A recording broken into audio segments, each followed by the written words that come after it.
Nginitian ni Abby si Tiffany. Nalaglag ang mga panga na makita siya. Abby, ikaw ba yan? Tumango siya. Aha? Poise na naglakad siya papasok sa classroom.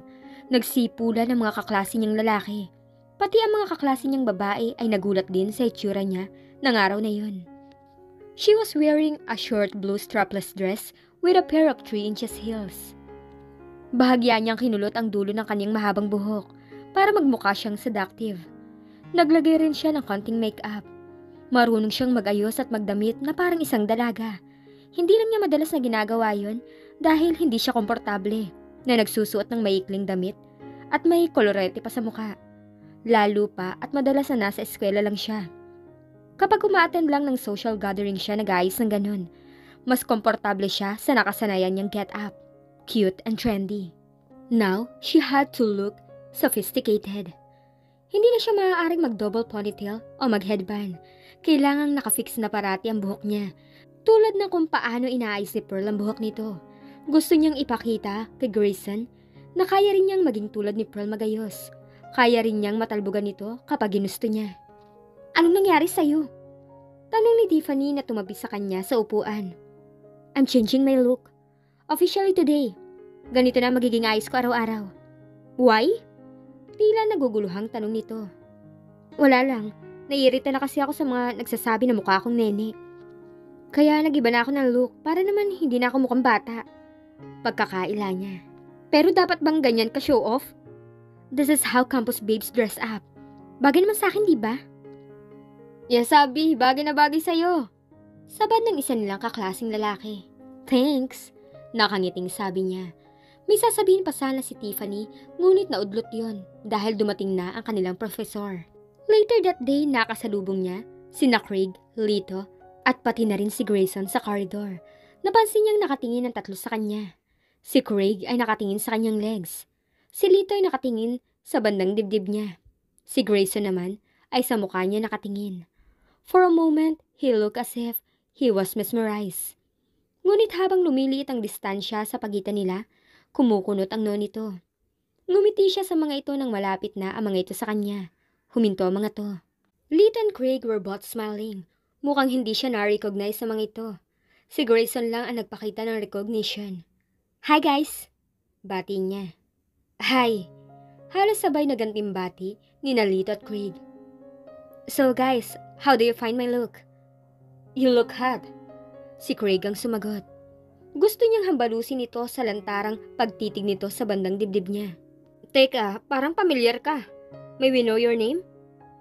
Tanong ni Lito. Abby? Nakakunot pa rin ang noo na sabi ni Grayson. Tumango siya. Nakita niyang nawala ang ngiti ng dalawa. Ikaw yung cheerleader? Gulat na tanong ni Lito. Yap? Si Nene, dalaga na. Kumukurap-kurap pa ang mga matang sabi ni Craig. Hindi na ako nene. Bulyaw niya rito. Ngumisi si Craig. Naniniwala na ako. Nag-ayos ka ba ng ganyan para lang patunayan na hindi ka na nene? Inirapan niya ito at ibinaling ang tingin kay Grayson. Can we talk? Hindi sumagot ito. Tumitig lang sa kanya. Nasa mga mata nito ang uncertainty. Hindi pa rin ba siya pwedeng ipantapat kay Pearl? Napatunayan na niya na kaya niyang maging kakit-akit. Hindi pa rin ba siya pwedeng maging nobya nito? Pare, si Pearl, papalapit. Narinig ang bulong ni Lito kay Grayson. Kaagad namang lumipad ang tingin ni Grayson sa kinaroroonan ng ex-girlfriend nito. Pumihit siya para tingnan ng babae, ngunit nagkamali siya ng galaw ng mga paa. At dahil napakataas ng heels ng suot niya, ay natapilok siya. Napasinghap siya. Her first instinct was to grab whoever was near. May isang pares ng mga brasong humawak sa kanya. The next thing she knew, she was inside Grayson's arms. Nakasubsob siya sa dibdib nito at nakayakap sila sa isa't isa. Mukhang blessing in disguise pa ang pagkakatapilok niya dahil sa wakas ay naramdaman na niya ang makulong sa loob ng mga bisig nito. Napakasarap sa pakiramdam na mayakap nito. She could dwell in his arms forever. Nang tumingala siya rito ay nakita niyang nakayuko ito sa kanya. There was tenderness in his eyes as he looked at her. Are you okay? Marahang tanong nito. Dahan-dahan siyang tumango. May masakit ba sa paa mo? Medyo natapilo kasi ako eh. Next time baby, Mag-iingat ka. Ayoko na papahamak ka. Bahagyan ng laki ang mga mata niya. Baby. Come on, dadalhin kita sa klinik. Sabi nito at sa pagkabigla niya, bigla siyang pinangko nito. Nang makita niya si Pearl na halos isang dipa na lang ang layo sa kanila, nahulaan na niya kung bakit ginawa ni Grayson yun. It was all for a show. And by the look on Pearl's face, mukhang hindi nito nagustuhan ang nakitang pagpangko ni Grayson sa kanya. He did all those things just to make Pearl jealous. Was she hard? Abby was hard. Yun ang sabi ni Grayson. Kahit pakaramdam niya ay napilitan lang itong kunin siyang pretend girlfriend dahil sa nangyari sa corridor, natutuwa pa rin siya dahil magkakaroon na siya ng pagkakataon upang mapalapit dito. Kapag nasa loob daw sila ng campus, kailangan nilang umaktong normal na mag-on. Hindi lang daw si Pearl ang audience nila. Mas magiging makatotohanan ng palabas nila kung pati ang mga schoolmates nila ay makukumbinsing may relasyon sila. Pwede nitong hawakan ang kamay niya at akbayan siya anytime he wanted. Pwede rin daw siyang hagkan nito sa pisngi kung kinakailangan. Gusto raw nito na nakapostura siya araw-araw, katulad ng isang campus babe. Pumayag siya sa lahat ng sinabi nito maliban lang sa isa. Do not fall in love with me, sabi ni Grayson. Huli na ang babala nito. Mahal na niya ito. Pero syempre kunwari ay sumang-ayon siya dito. Kinabukasan ay magkasabay silang naglakad ni Grayson sa corridor, papasok sa campus. Halos lahat ng mga mata ay nasa kanila. Nakakbay ito sa kanya. Nang balingan niya ito ay nginitian siya nito na tila in love sa kanya. Kinilig siya kahit pakunwari lang ang ngiting yun. Nang ibalik niya ang paningin sa daan, ay nakita niya si Tiffany na kunot ang noo habang nakatingin sa kanila ni Grayson. Huminto siya sa harap ng kaibigan. Tiffany! Nakita niya ng tapunan ng tingin ni Tiffany ang kamay ni Grayson na nasa balikat niya. Hindi niya sinabi rito ang tungkol sa pagpapanggap nila ni Grayson. Mahigpit kasing ibinili ni Grayson na walang dapat makaalam sa pagpapanggap nila, maliban sa kanilang apat. Isa pa, alam niyang hindi papayag si Tiffany na maging pretend girlfriend siya ni Grayson. Tiffany, this is Grayson, my boyfriend. Grayson, siya si Tiffany, ang best friend ko. Halata ang pagkagulat ni Tiffany. Hi, Tiffany. Nakangiting bati ni Gray. In-extend nito ang kamay sa kaibigan niya. Nice to meet you. Walang nasabi si Tiffany kundi, Hi. Ngunit alam niya kapag silang dalawa na lang mamaya, uulanin siya nito ng tanong. Baby, sabay na kami ni Tiffany. Mauna ka na sa building niyo. Sabi niya kay Grayson. Ihatid na kita sa building niyo. Giit nito. Mukhang alam na niya kung bakit nagpipilit itong ihatid siya. Pearl was standing a few meters away from them. Kasama nito si Jed. Tiffany, magkita na lang tayo sa classroom, sabi niya sa kaibigan. Mukhang napipilitan lang na nagpaalam ito sa kanila. Nagpatuloy sila ni Gray sa paglalakad. Nakita niya nang mawala ang ngiti ni Pearl nang dumaan sila ni Gray. No, Pearl. Huwag ka munang magselos, please. Lalong, huwag mo munang balikan si Grayson. I still need to make him fall for me. Hay, bruha. Paano naging kayo ni Grayson? Tanong kaagad ni Tiffany kay Abby nang hilahin siya nito sa isang sulok. Nakahanda na ang dadahilan niya sa kaibigan dahil alam niya mag-uusisa ito. Di ba sabi ko sa'yo, kapag naghiwalay na sina Pearl at Grayson, gagawa ko ng paraan para mapansin ako ni Grayson. Nagpaganda ko kaya naakit siya sa akin. Niligawan niya ako kahapon. Sinagot ko kaagad siya dahil ayoko magbago ang isip niya. At ngayon, tiyaran! Ibinuka pa niya ang mga braso. Kami na! Ang galing no, di ba? Ayaw mo lang kasing maniwala sa charm ko eh. You have to dress like a slut just to be his girlfriend? Hindi nakakabilib yun. Inakbayan niya ang kaibigan. Grabe ka naman. Why don't you just be happy for me? Mahal ko si Grayson at alam mo yan. Gusto kong maging kami. Kaya hindi ko na pinalampas ang pagkakataon. Para kang naging rebound girlfriend eh. I don't care. Basta gusto rin niya ako, period. Nagmahal ka na rin, Tiffany. Kaya alam ko na intindihan mo ko. Bumuntong hininga ito. Masaya ka ba? Masayang masaya. Totoong masaya siya kahit alam niyang palabas lang ang lahat. Pasasaan ba at makukuha rin niya ang loob ni Grayson? Kailangan lang niyang magtiyaga. Bahala ka na, basta masaya ka, mag-ingat ka ha. Huwag ka masyadong ma-in love. Dahil baka ikapahamak mo yan. Naputol ang pag-uusap nila nang matanaw niya si Gino na papalapit. Dati palagi itong nakangiti tuwing nakikita siya. Ngayon, walang bakas na kasiyahan sa mukha nito. Marahil nakita siya nito kanina na akbay ni Grayson. Nilagpasan din siya nito nang hindi siya binabati. Naaawa man siya rito ay wala naman siyang magagawa.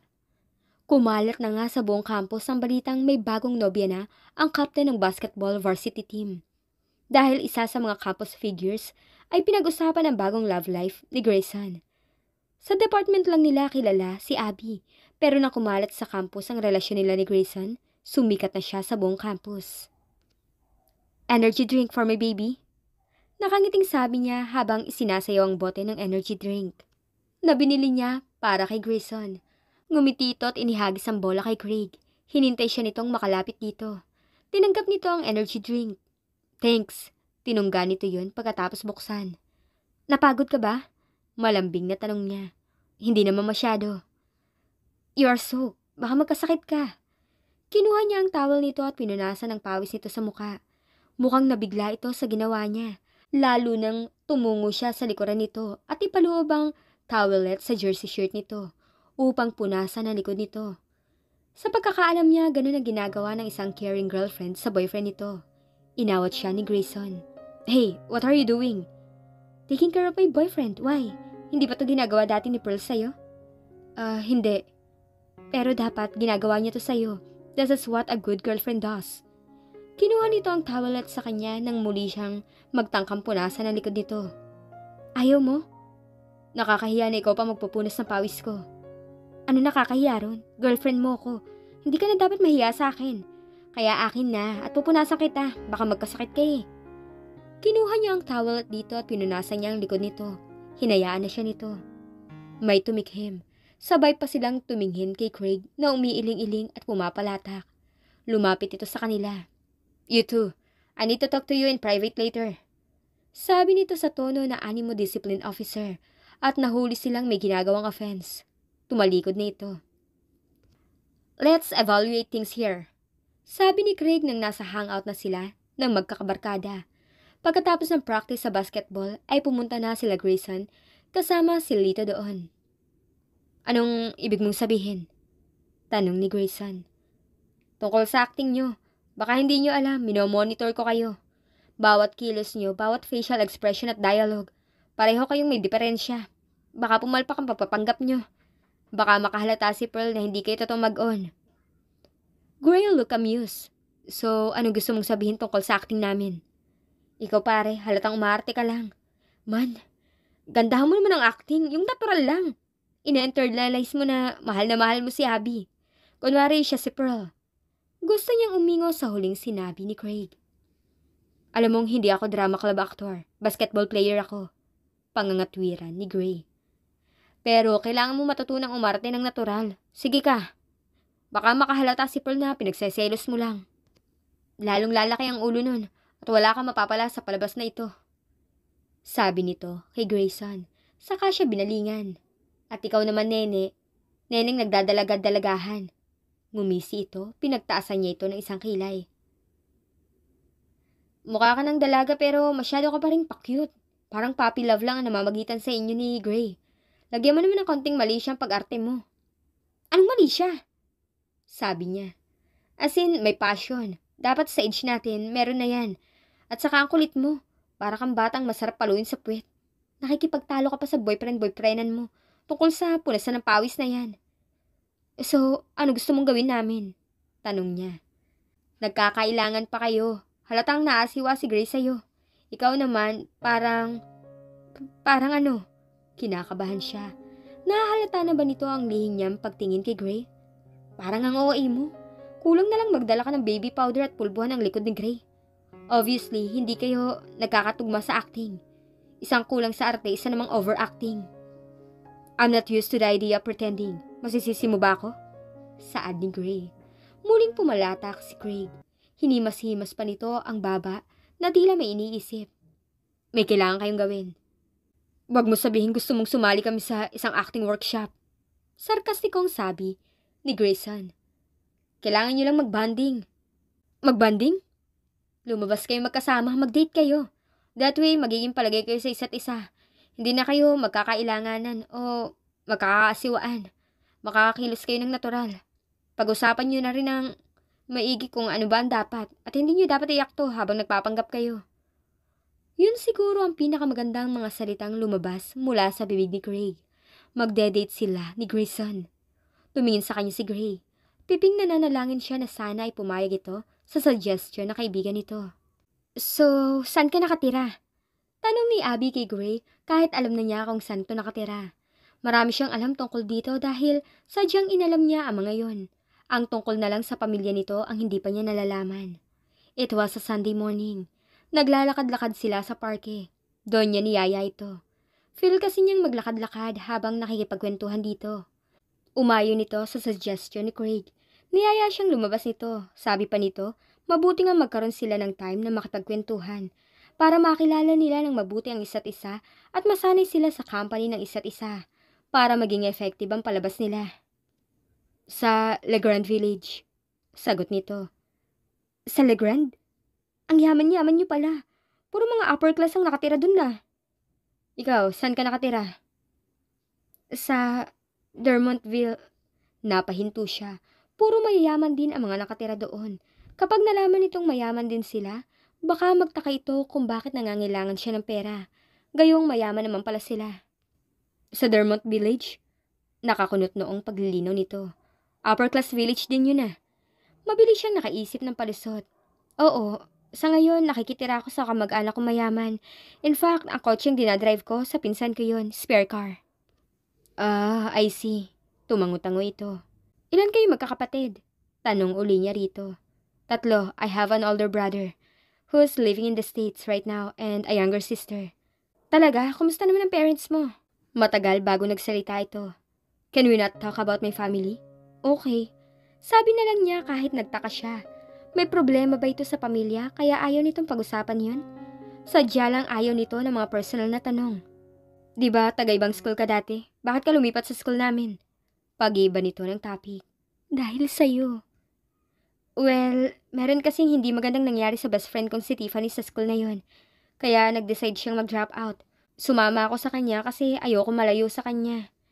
Siya lang kasing best friend ko. Matter of factly na sagot niya. Ganun ka kaloyal na kaibigan? Tumango siya. When I love and care for someone, I do everything just to be with her or him. Sabi niya na may konting pahaging dito. Ngumiti ito. Sa tingin mo ba, tama ang ginagawa ko? Ano ang ginagawa mo? Itong pagpapanggap na may iba pang para pagselosin si Pearl na ma-realize niyang ako pa rin na mahal niya. Super mali. Dahil hindi mo na dapat pabalikin pa si Pearl na yun.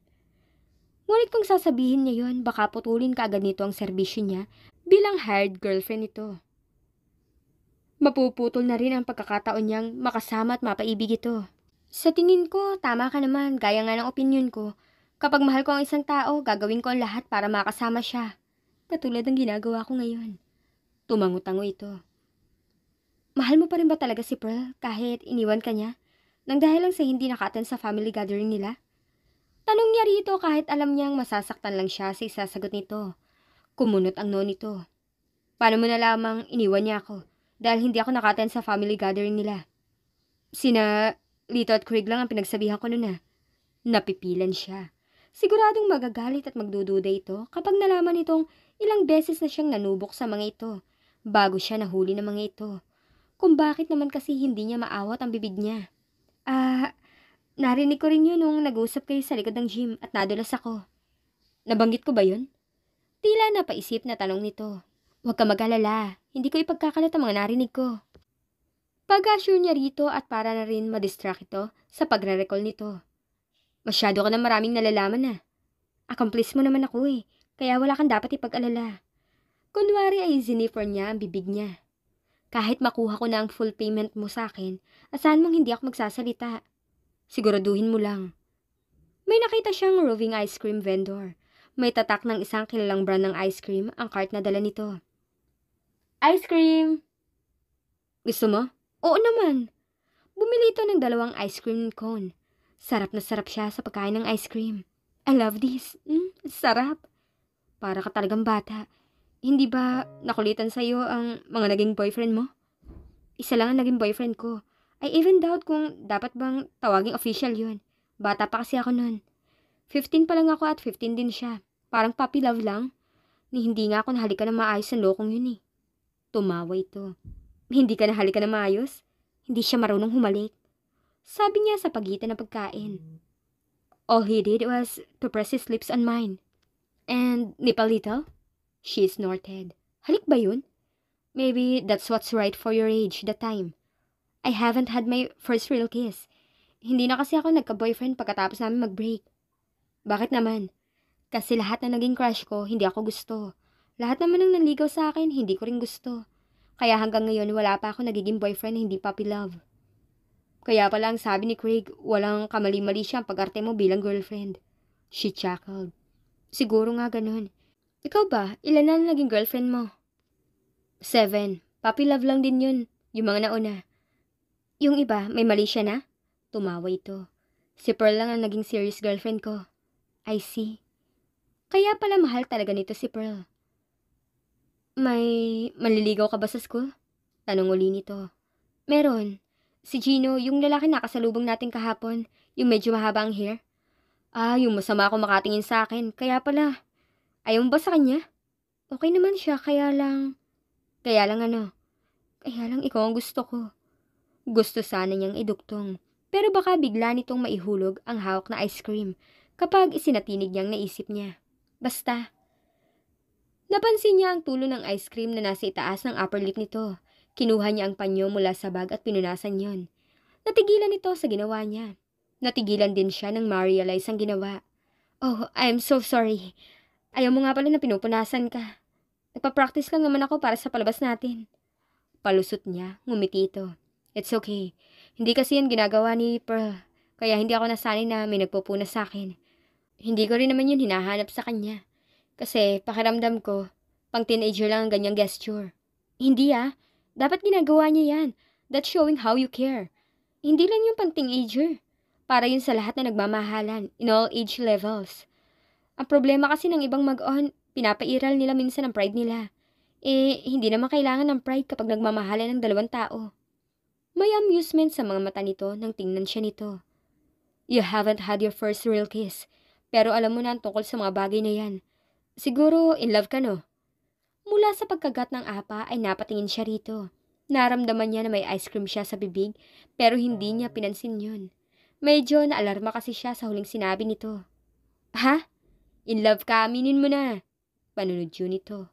Tigas siya sa pagiling. Hindi In love ka, I can see it in your eyes. Sino siya? Schoolmate ba natin? Tumigil siya sa paglalakad. Sige na nga, aaminin ko na. Huminto rin ito at hinintay ang sasabihin niya. In love ako sa'yo. Si Hiro. Nahagilap niyang isagot. Si Hiro de Vega, yung soccer team player? Guwapo si Hiro pero hindi niya gusto ito. Kung maniniwala si Grayson na may iba siyang gusto, hindi siya paghihinalaan na may gusto siya rito. Oo, yung nakasalubong natin nung isang araw. Naalala niya kung paano siya nginitian ni Hiro nung hinarang nito si Gray. Saglit na nag-usap ang dalawa ngunit makailang beses na tinapunan siya ng tingin nito. Hindi naman siya sasited pero pakiramdam niya, isa ito sa mga naakit sa bago niyang itsura. I see. Sa pagkakaalam ko, walang girlfriend ngayon si Hiro. At saka type niya mga petit na tulad mo. Yun din ang alam ko pero hindi naman ako pwedeng magpakwit sa kanya ngayon. Dahil ipinakilala mo na ako na girlfriend mo sa kanya, di ba? Don't worry. As soon as makita kong successful yung pagpapanggap natin, siguro pakakawalan na kita. Hindi mangyayari yun, Gray. Dahil sisiguraduhin kong bago matapos ang palabas natin, hindi mo na ako gugustuhin pakawalan pa. Napakislot siya ng konti nang kunin nito ang panyo sa kamay niya at punasan nun ang bibig niya. Natulala siya rito. Oh, bakit parang nasyak ka? Nakakunot man ang noo ay halatang amuse ito sa reaksyon niya. Kasi, hindi ko lang in-expect na pupunasan mo ako eh. Tulad mo, nagpa-practice din ako para sa palabas natin. Naisip ko na gawin yan kapag nandyan si Pearl. I'm sure magsaselo siya kapag nakita niyang pinupunasan kita sa bibig. Ngumiti na lang siya kahit hindi niya nagustuhan ang sinabi nito. Hanggang kailan kaya ang pagpapanggap na gagawin ni Gray at Abby? Babalik kaya si Pearl?